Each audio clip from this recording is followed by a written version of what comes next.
Why did we go at night? We went at night because of two reasons. First and foremost, we wanted to ensure that we were observing COVID protocols, and as you have seen for yourselves, it would have been impossible to go and do what we did today during the day because of the number of people who would have been out there.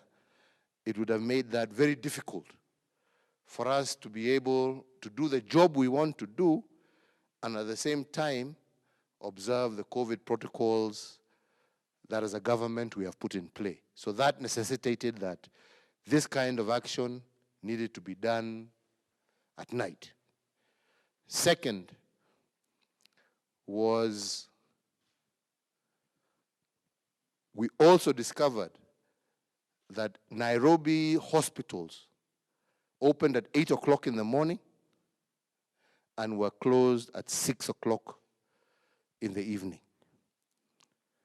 Meaning that therefore, those few hospitals that were actually available within the city of Nairobi, if somebody got sick or was in need of medical attention, it meant that if it was after 6, the only facility they could access, again, was Kenyatta National Hospital. So we decided that it was important that these hospitals that we are building operate on a 24-hour basis.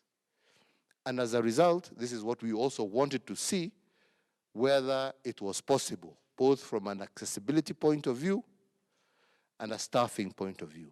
And one of the things that we have established is that for the 19 hospitals that we are now opened in Nairobi, we have employed 2,000, almost 500 people to man those hospitals, but we need additional staff, which is one of the things that came out of this evening's tour, in order to be able to ensure that those hospitals are operating 24 hours and that day or night residents can get service, and they only need to be referred to Kenyatta or to Mama Lucy when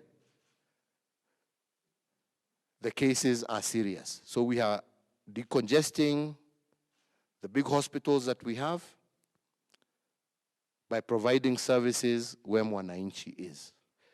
The other thing we also wanted to see was the roads.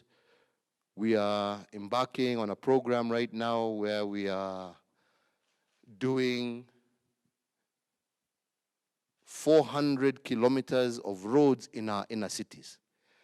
Indeed, as many of you may have noticed today, we have been able to travel in most of those informal, as they call them, settlements.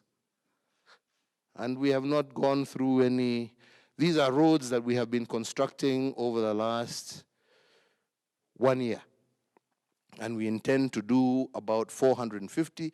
And this financial year, I want to expand that to another 300 kilometers so that we are sure that whether you live in Mukuru Wajenga or you live in Karen or you live in Muthaiga, you have the same services. We are also, with the support of the African Development Bank, we are expanding the sewage network. You also know the water network that we have done. Today, even in our informal settlements, there is no more issue of people having to pay what they used to pay, I don't know, 10, 20 shillings for a jerry can of water. We have built those boreholes there. People are getting those waters. And what we are trying to do in this coming year is to now make sure that instead of going to one particular watering point, we are now also expanding the water connections, the piping, to ensure that people have access to clean water, people have access to sewage, people have access to health, people have access to roads, people have access to steamer, and so that at the end of the day, where 3/4 of our people live in a county that generates in excess of 50% of our GDP,